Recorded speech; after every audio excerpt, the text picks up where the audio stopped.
So there's a little bit more info on WDRB.com regarding the search. ISP searching Wabash River in connection with Delphi murders. It does state here that an anonymous source did tell the murder sheet not only was the dive search connected to Delphi, but it was, quote, is connected to something involving Klein, end quote. Doesn't say which Klein. Does that mean Tony Klein? But, you know, you have yeah, we'll go over the different theories where is it possible one of the Kleins is responsible and one is not. So one final article here on wishtv.com regarding the search.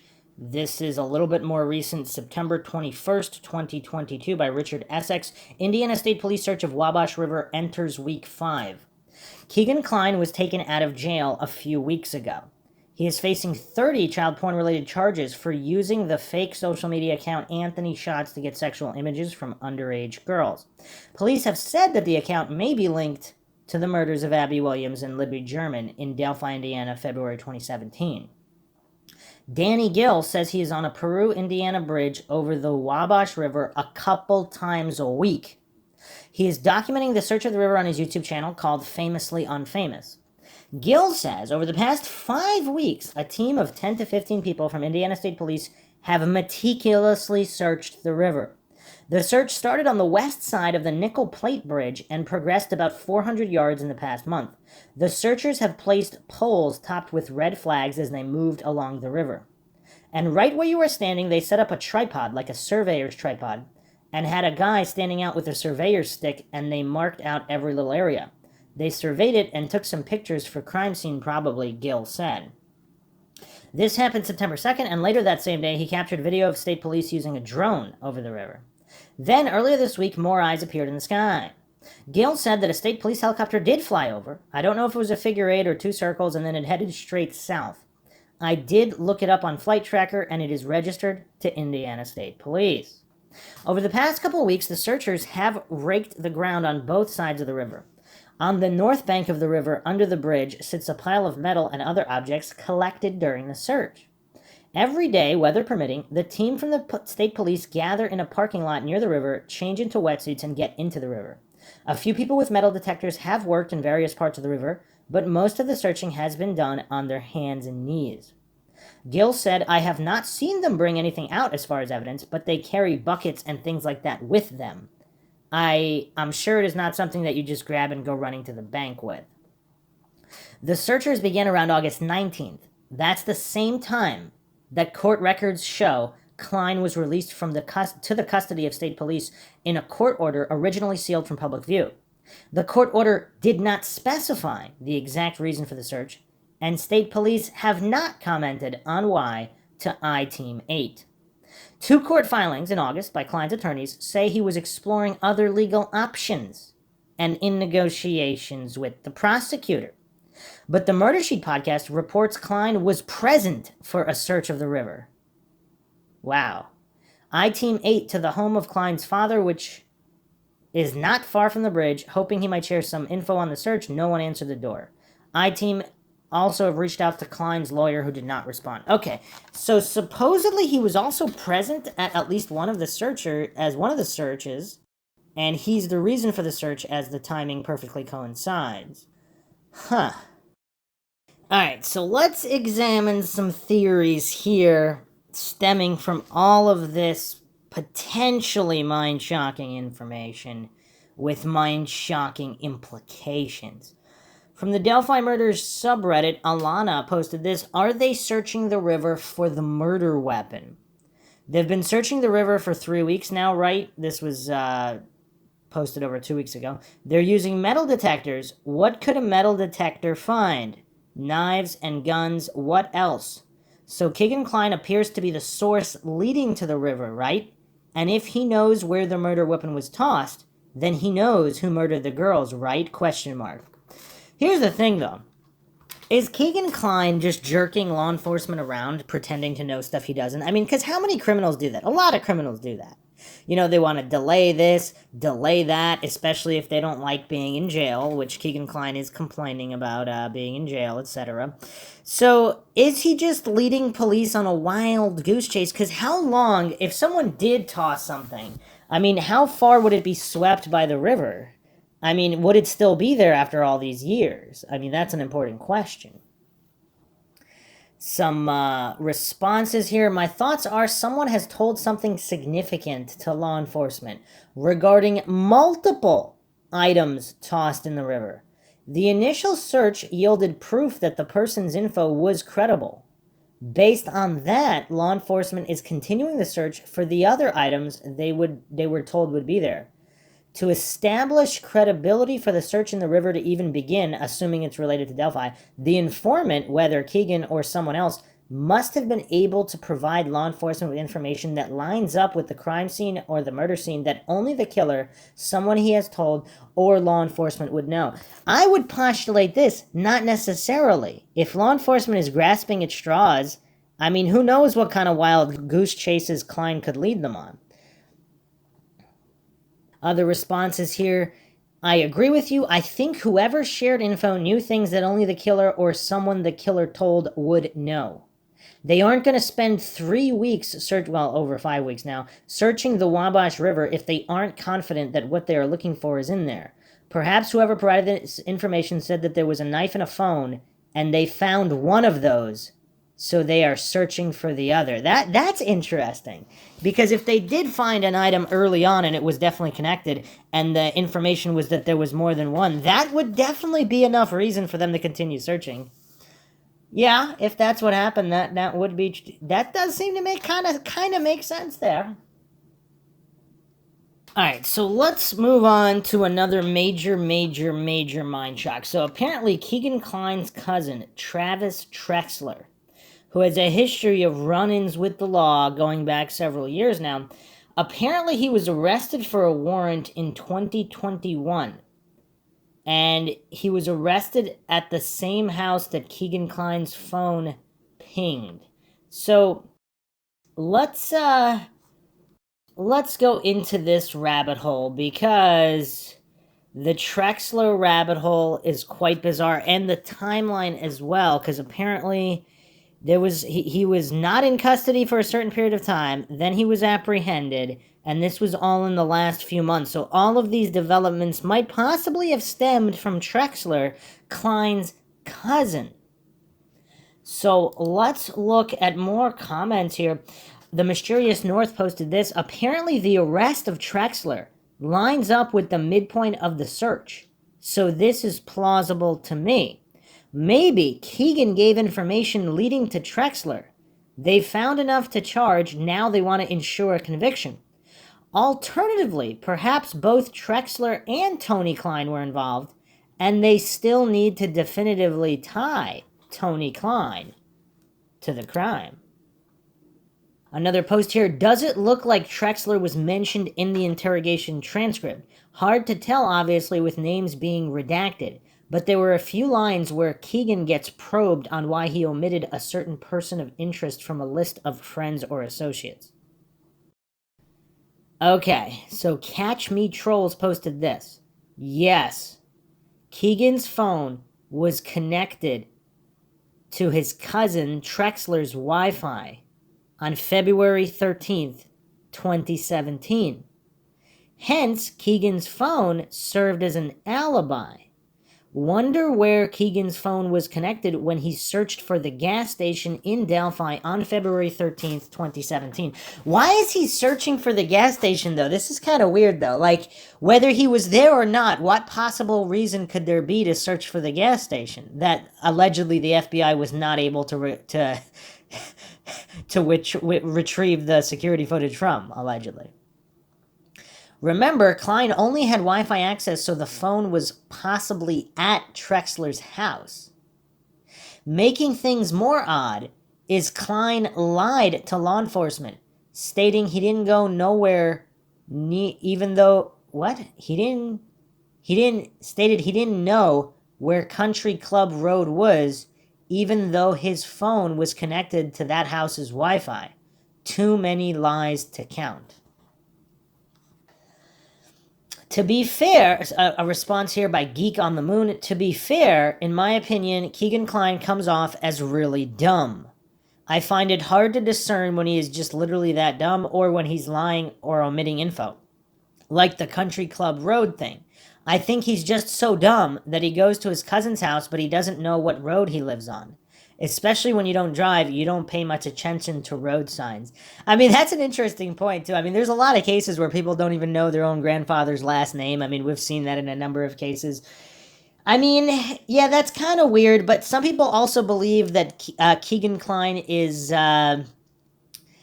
devious and intelligent in a certain way. Like, his intelligence level is low, but he has some capability in using that to his advantage by playing dumber than he actually is. So he is dumb, but he has enough mental capacity and wherewithal to play even dumber than he actually leaves. So there's a certain threshold of margin for error where he's underestimated. Again, I'm not saying that's the case. I'm just saying that's one possibility. Another poster stated this: definitely makes me wonder if Keegan was Trexler's alibi and vice versa. Keegan changed his mind and finally told the truth. Speculative theory. Keegan planned to meet Libby, but decided not to go. Bragged to Trexler about it, who decided to go with or without Keegan Kline's knowledge. Wow, that's definitely an interesting theory proposed here by Nex74. Because something like this, like I've stated since the beginning, I mean, there's so many missing variables, it's really impossible to declare anything true or untrue, because there's too many missing variables. But if something like this happened, that could possibly explain some of the variables. Not all of them, but some of them. So that way, Keegan could have suspected that Trexler might have done something, but not till after the fact. And then we also don't know the extent of Tony Kline's involvement. The Mysterious North responded here: it seems like this person lived in the house where Keegan said he didn't know that law enforcement indicated he connected to the Wi-Fi and accessed child abuse media. Law enforcement asked why Keegan never mentioned him, and Keegan was evasive. Keegan alleged to be at his grandparents' house, but was at Trexler's house instead. As you noted, it's all very hard to follow, but that's my understanding of the relevance. Another response here, and yeah, I remember reading that about his grandparents' house, but not his grandparents' house. Thanks. Country Park Road or something, that makes sense. I didn't realize at first that it could be the other Anthony Shots people. So this is Country Club Road, and the cousin is Trexler. Woody Compliant posted that Trexler has been released. Scotty Boy responded, are you sure? If so, that's awfully fishy. They arrest him in public, so everyone sees, then they go somewhere else and he talks, snitches, and then they release right after. By doing that, people will think he was really arrested and not snitching. Law enforcement do this with informants sometimes to keep them safe. Huh. Someone else responded, there's a thing called bail. You can get out on bail for most criminal charges. Okay. A lot of unanswered questions for sure. Other people postulating that flash drives or computer equipment is what they're looking for with the metal detectors, but could they really recover data from computer equipment in the mud under a river? I mean, I don't know. This is 2022 now. I mean, I think in the past they were not able to do that. I don't know what they can do now. Because, like, what would be the extent of the water damage? I mean, hard drives are not waterproof.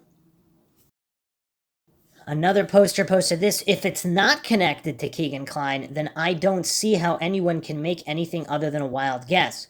If it is from info Keegan provided, then it must be of a nature that goes way beyond anything he is currently charged with, and it must also implicate somebody else. The first, because otherwise why would they bother to look, and the second, because why else would he cooperate? So yes, if this comes from Keegan's cooperation, then they're probably looking for something connected to the murders, presumably the murder weapon. It's a big if, of course, but then why are they being so tight-lipped about it? I mean, I would postulate that they don't trust Keegan. So they know it might be a wild goose chase and all for nothing, so they just don't want to mention it, because then that makes them look even stupider, right? I mean, I don't know, I'm just thinking out loud here. More posts here. I have questions. Assuming that the search was initiated by some interaction between law enforcement and Keegan while he was in ISP custody recently, how long would law enforcement keep up a search like this based solely on Keegan's word? For example, if Keegan said a weapon was dumped in the river here, how long would they search for it before calling off the search? Do they just take Keegan's word for it?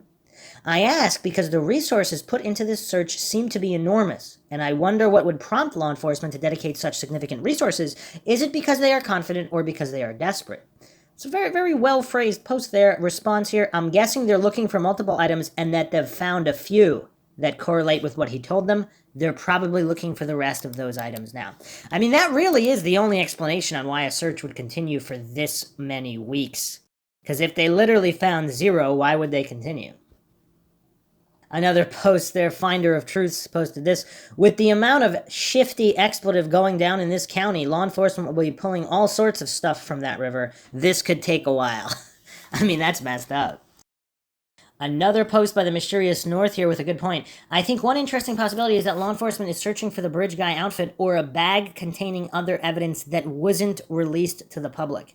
And that's a good point there, because if it's something that the public doesn't know existed, they can't confirm that they're searching for it because they never released that info in the first place.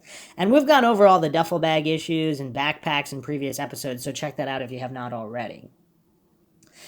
Continuing Mysterious North's post here, as a complete hypothetical, suppose law enforcement know from the recordings of the autopsy that bridge guy flashed a badge or used handcuffs to subdue the girls. A tip then tells that bridge guy pretended to be law enforcement, used those materials, and then tossed them off the bridge on their way out of town. This is not suggesting at all that's what happened, just to encourage everybody to be open to the idea that it's not just a weapon that corroborates any tip. If it comports with information they have rightfully kept from the general public, it may give enough probable cause to make an arrest. And again, we actually went over the law enforcement impersonation theory as well. So here's another mind-shocking post connecting to Trexler. Just Doing Me posted this. Someone has undoubtedly started talking. Keegan Anthony Klein. I say Keegan because of the timeline of what we now know mixed with a couple of other pieces of info we've known for a while now. I.e., Trexler, the cousin's house, where Keegan says he was the day of the murders. With the search starting the third week of August, almost simultaneously, Keegan is taken into ISP custody for 5 days, and simultaneously, Trexler is arrested and probation violated for charges that stem from September 2021.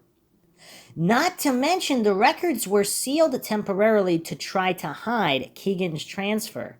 Keegan's trial date reset for a later date simultaneously, and the river being searched 2 miles from the Klein residence. So this all happened simultaneously.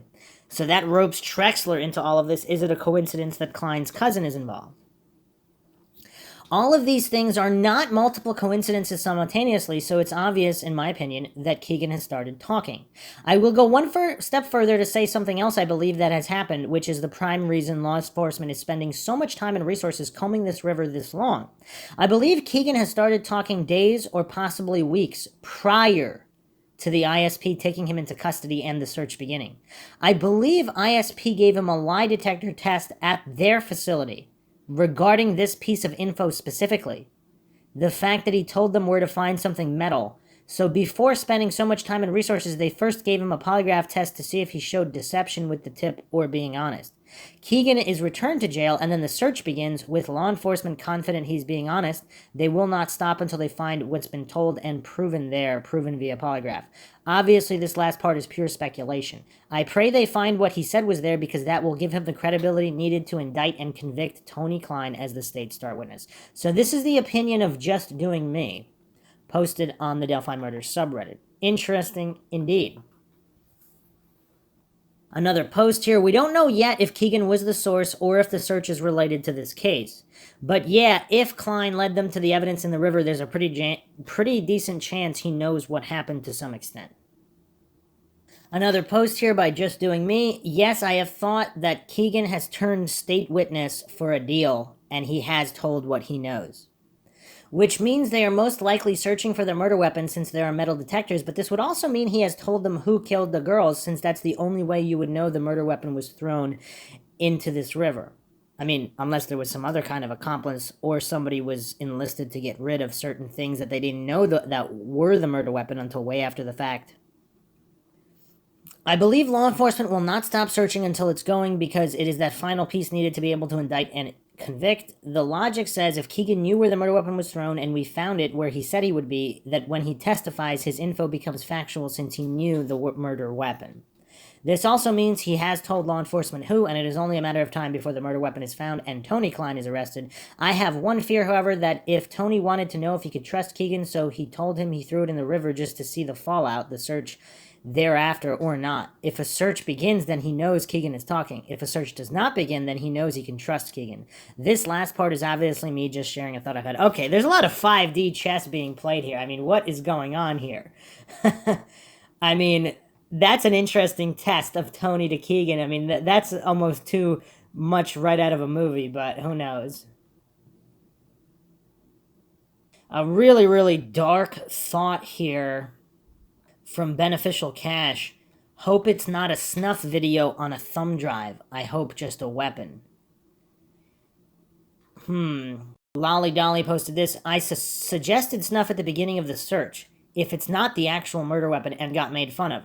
I just figured they have enough child abuse media already, unless they're trying to identify some serious child abusers due to the gruesome details of the disgust found on Keegan's devices, and fry each and every one. The only thing I can think of is that they would go to extent is child abuse media specifically related to the murder victims. I'm glad someone else validated my thoughts. I felt kind of dumb for suggesting that. I mean, they would indeed allocate a lot of resources to find, if there was a video of the murders, that obviously that's something that they would want to get, because it would obviously have a lot of clues on it and possibly even reveal the identity of the killers. So that is another, even if they found nothing yet, I mean, that could make them continue searching. Other people speculate it's a phone. Keegan Klein mentioned that he lost a phone before. So PI, this is a post, Justice for Libby and Abby, stating that private investigator Jason Jensen joined a Facebook group I'm in. The admin asked if she could tag him and ask him questions from the group. He said yes. He believes it's Ron Logan. He said the second sketch was only released to generate leads and it was a fail. He said Libby was exploited by Keegan and a victim of murder, but they are not related. So this is a particular PI who believes that the two are not related. Theoretically, that's a possibility. Another post here. The bridge dump in Peru has me guessing Keegan used Trexler as his alibi. Or Trexler maybe confirmed Keegan left and returned that day. Trexler's warrant was leveraged or used to apply pressure maybe. No way that search is for show to scare either of the two. Alright, let's go over some more potentially mind-shocking information. On the new Murder Sheet podcast, according to Crackerjacker, also on the Delphi Murder subreddit, only real info is a source told the Murder Sheet podcast that Keegan is claiming to have waited in a red vehicle while the murder was performed. This is obviously a big deal if true, though obviously by this point he probably realizes he has incentive to throw his dad under the bus regardless of the truth. And an interesting point, I went over this a few episodes ago also, that a red car was reported early in the investigation. And of course all the coincidence theorists maintain that that was just a rumor, nonsense, whatever, somehow pretending to know for sure either way. I mean, that's what coincidence theorists do. They hallucinate and pretend they know something isn't true. It's weird, but yeah, if this is true on this new rumor, or this new source. Now, the Murder Sheet is a pretty good track record. I don't know if anybody's actually calculated every single tip they reported, what percentage is true or untrue, but they seem to be relatively legit with a certain percentage of legit tips and sources that have provided information. So there's a very real possibility that this is true. Maybe it is, maybe it's not. I mean, this is Mindshock. I don't pretend to know anything for sure.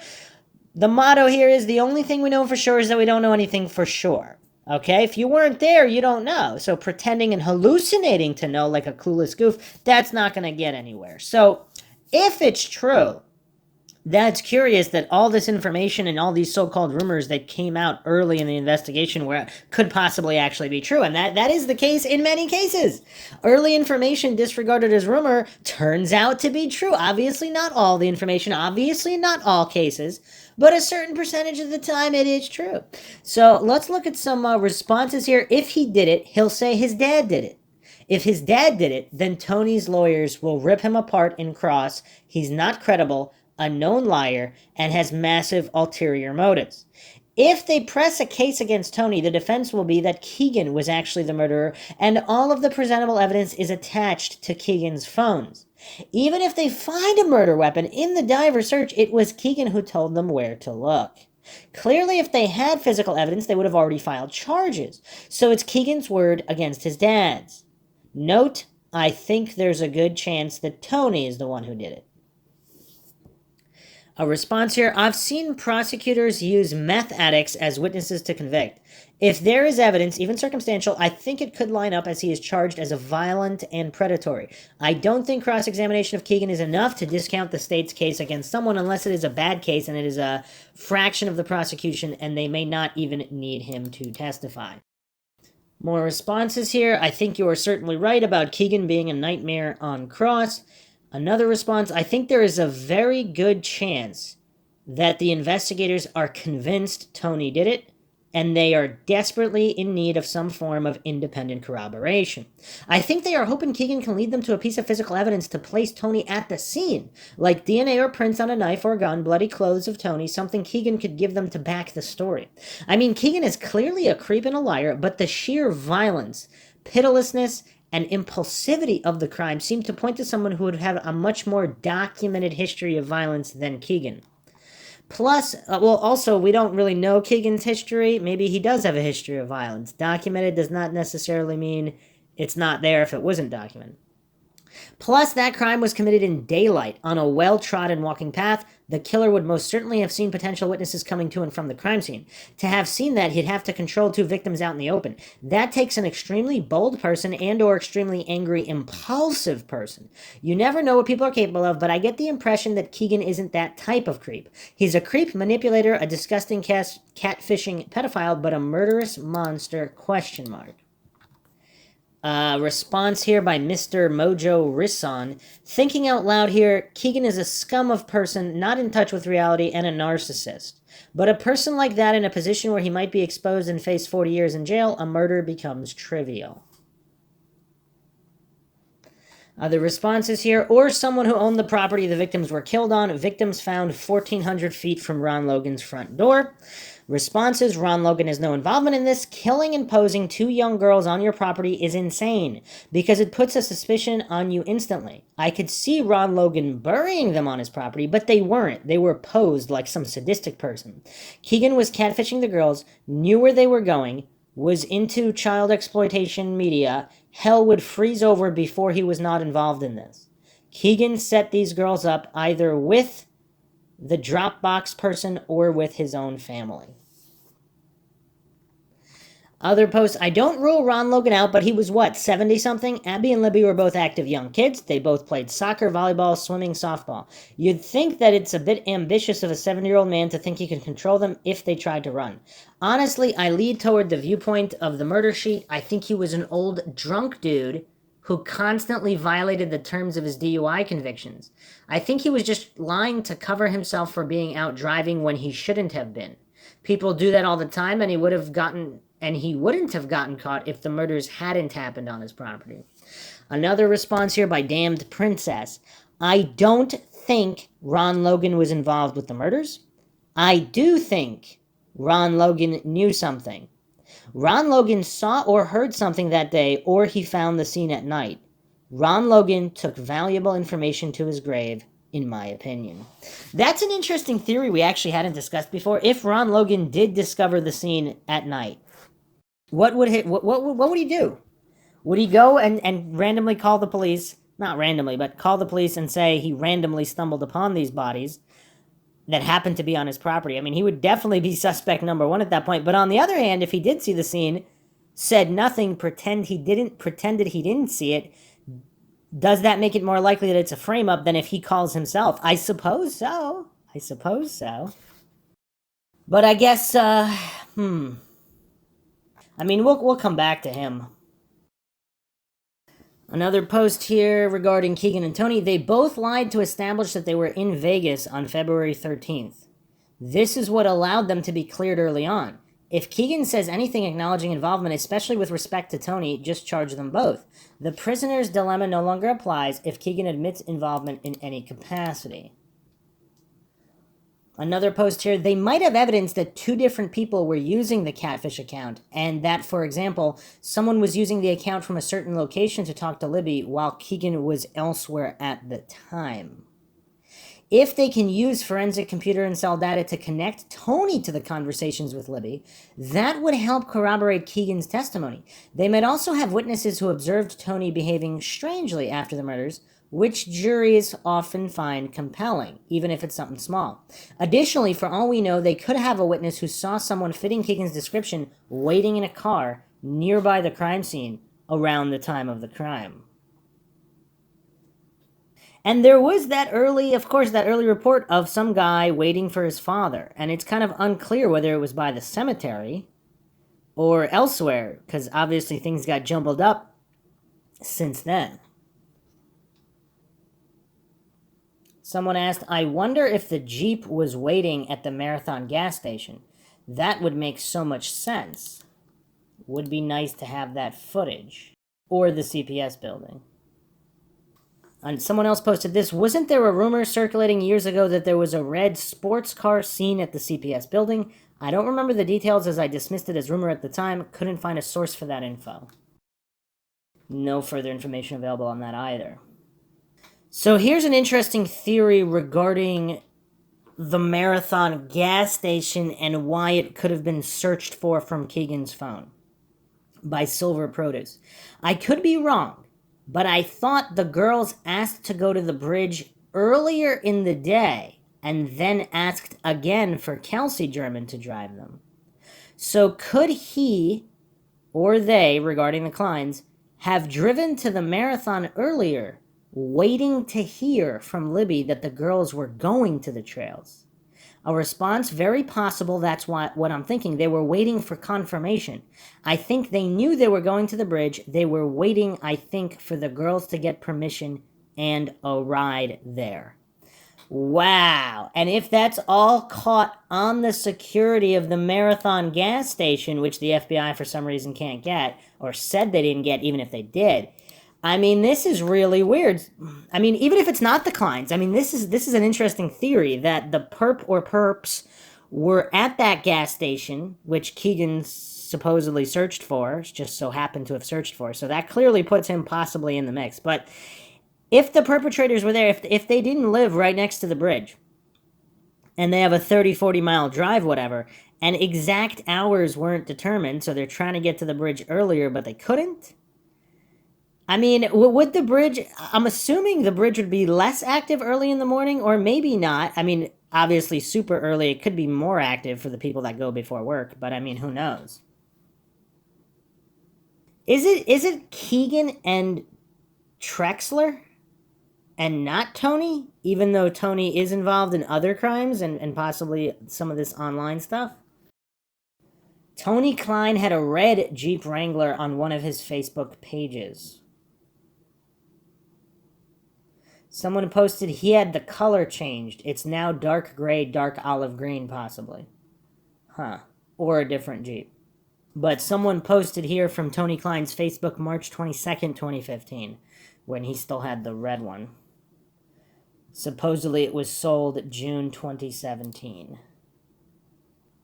Another response here, I could not believe how calm the source was about relaying this info.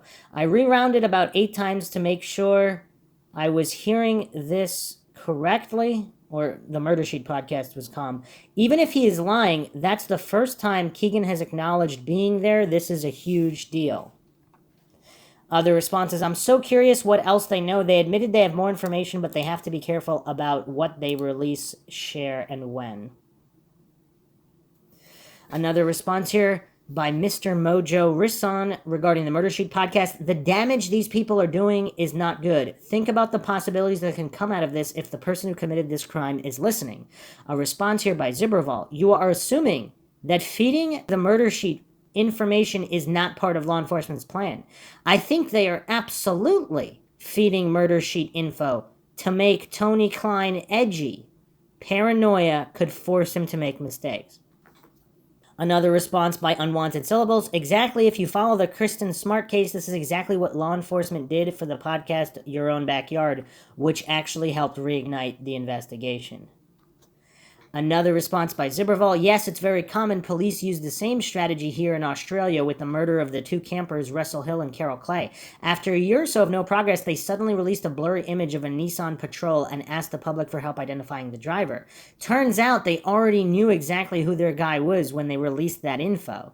They had him under surveillance, and when he took off to a remote campsite, they flew in with choppers and arrested him. And of course, no response by Mr. Rojo Rison to all of this information.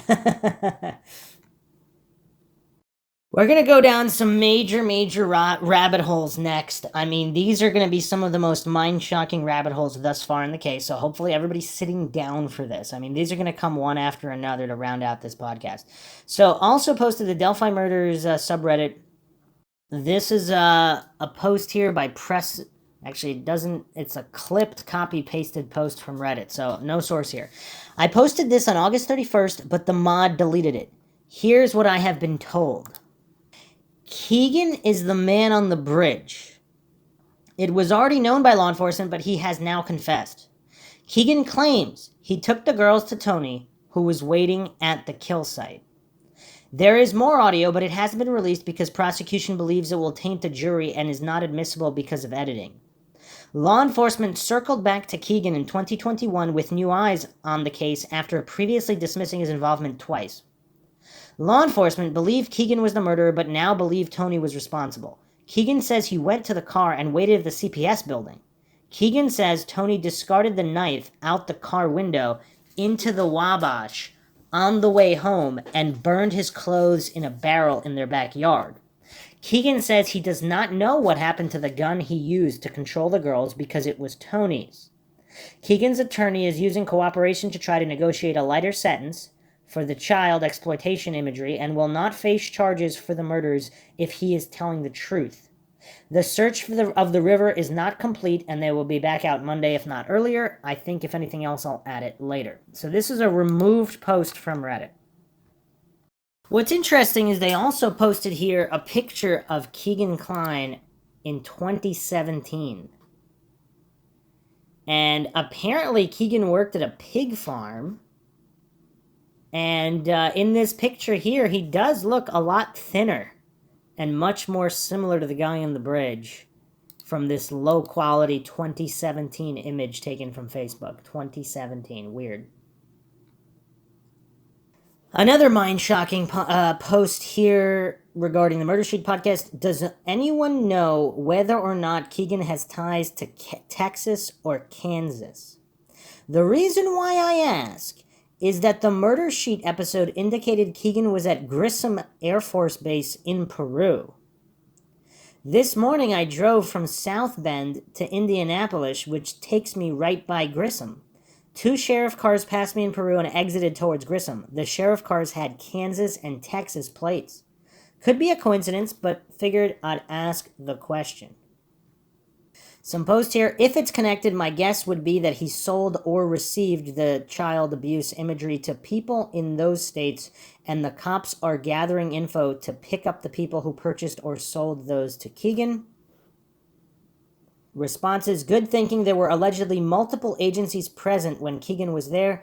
Grissom would be a decent place to bring other police departments who have cases connected so that they could question him. Huh. Interesting.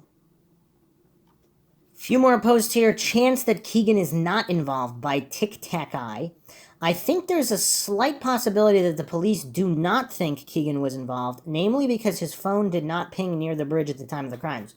Their suspicion might have been a tactic to get him to confess to the child porn charges, because a reasonable explanation for a lot of his sketchy behavior was in fact all of this other stuff.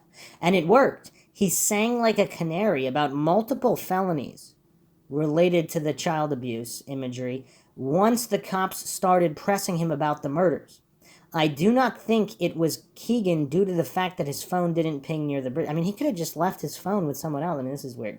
I do think he might have told someone where the girls were, either with knowledge that the person would assault them or without that knowledge. I think there's a chance he honestly doesn't remember telling someone about it due to his substance abuse issues. I'm guessing there was DNA found at the crime scene due to the cops asking people for samples. If that's the case, then surely they could rule out Keegan and Tony. Maybe they think Keegan told Tony and Tony told someone else. Let's keep in mind that the police are allowed to lie about almost anything in interrogations, including evidence they have. I'm curious about how much of the damning evidence they told Keegan was made up in an effort to get him to confess or implicate someone else. Or, like I said, the whole thing was a tactic to get him to confess to a lesser crime, which he did, and they do not truly suspect him of being involved. A post by Dartucky in response here. I think it is very possible that Keegan is not involved with the kidnapping and murder of the girls. I do think he was actively catfishing the girls, and I think that his father, or possibly someone else, was able to use the Anthony Shots account to begin their own dialogue with the girls that led them to attempt to meet up with Libby and Abby in order to rape one of them, and things went very badly. Keegan may not have known what was happening that day, but he knows what did happen and who did it. I was not of this persuasion until I read the transcripts of law enforcement's interrogation of Keegan. A very spot-on response here. I honestly have no opinion as to whether or not the Kleins were involved, but anyone who has watched a crime show in the past 20 years should know better than to bring their cell phone to a premeditated crime. I wouldn't consider the non-pinging to be a definitive reason to believe he wasn't involved. Another response here. I think he may have sold Libby's contact info or gave access to the Shots account to someone who wanted a thrill kill so they could contact Libby. So he knew that a murder was being planned. In the interrogation, they are trying to get Keegan to tell on someone else. I think law enforcement knows that he has info about the murders. He is covering for someone. It would be interesting to look at his account and see who has put money on his books. Alright, let's circle back to Ron Logan. This is a theory posted a few weeks ago by jurist Dr. Pepper, also on the Delphi murder subreddit. I have always wondered how the suspect left the trails unnoticed. Ron Logan's property provides the perfect way out of the trails without being noticed. Oddly enough, Ron Logan's fake alibi did not cover the time the crime occurred entirely. An interesting note is that Ron Logan's alibi would have allowed him to drive Bridge Guy somewhere, say maybe Peru, then allow him to make it to the aquarium store by 5:21. There are a lot of gaps in this theory, but kind of plausible. Why did Ron Logan need so much time to cover a 40-minute drive round trip, and it needed a 2-hour alibi? Based on the recent receipt timestamp, he would not have gotten home until 5:41 p.m. approximately. This is just a thought. Mysterious North with another interesting post here. Do you suppose there is any chance that Bridge Guy was able to get the girls to the CPS building, miss the first search, then dump the girls' bodies on Ron Logan's property afterwards? It would comport with the idea of staging, explain the shack comments, and explain why the girls weren't found the first night. Definitely an improbable scenario, and Bridge Guy ending the encounter before the search ever began and the girls were just missed in the evening makes more sense. Well, it depends how much stock you put into the thermal imaging drone. But I sometimes wonder if the CPS building and its subsequent demolition have more meaning than they're given credit for in this case. Everything needs to be investigated because, again, there's too many unknown variables here. Tribal Elder posted this. So Ron Logan doesn't kill anybody, he just lets his old pal Bridge Guy do it on his property, lets his old pal Bridge Guy leave the bodies on his property to make sure he's the suspect number one, and gives his old pal Bridge Guy a ride home after the killings despite his no driving probation restriction, then drives to Lafayette to cover up the drive to Peru and back. Sorry, since the vast majority of known evidence fails to implicate Ron Logan, I'm going to need a lot more before I buy into this theory.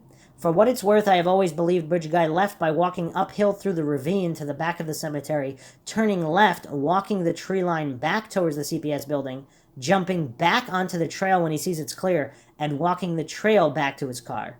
This is easier, quicker, and quieter than stomping through the woods along the bluff by the creek and making leaf noise, and allows him to walk the trail for a much shorter distance than jumping on the trail right where the bridge starts. By 4, when the family shows up, he is long gone. If he lives in Peru, he's back there by supper time. Yeah, I don't know if we ever looked at that possibility of a path either.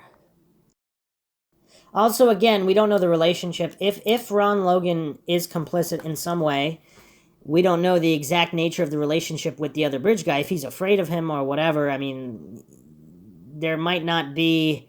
He might have felt he didn't have a choice, or some of it was done without his knowledge, etc.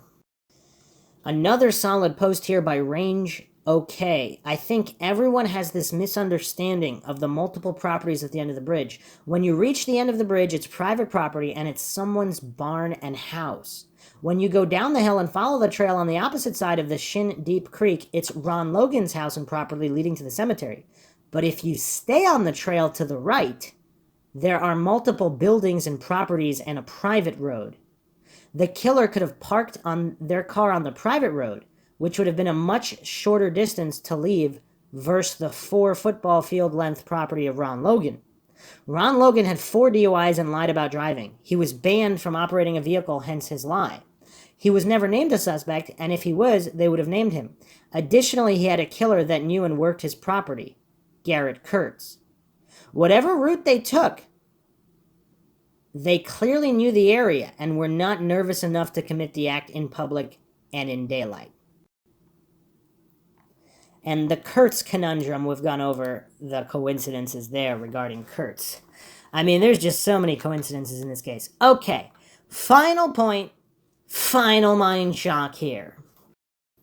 We're going to the Kokomo Tribune. Loaded handgun found along the Wabash River during cleanup event.